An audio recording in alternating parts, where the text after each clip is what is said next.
Maithili express.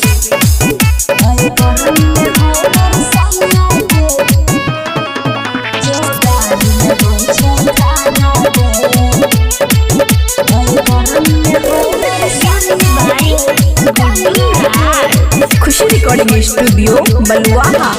पहले तो सैया जी मांगल रहै से जिया को दोबारा गे हे गे। पहले तो सैया जी मांगल रहै से जिया को दोबारा गे। गरमी में हमर सैया के हथियार न होय छै खारा गे। गरमी में हमर सैया के जोगार न होय छै खारा गे।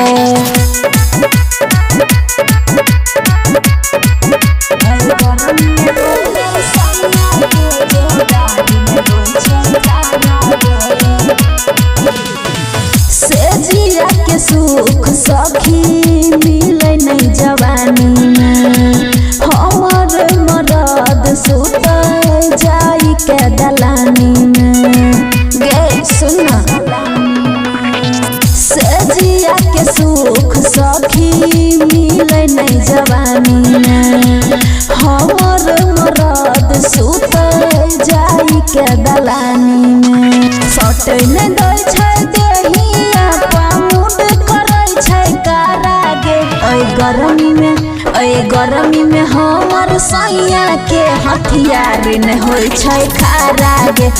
गरमी में हमर सैया के जोगार न होय छै खारा गे।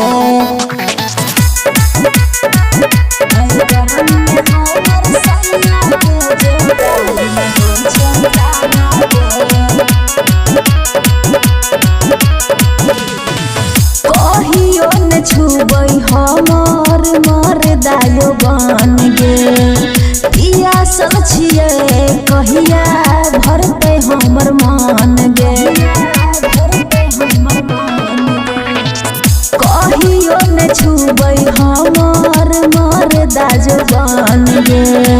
पियासल छियै कहिया भरतै हमर मन गे।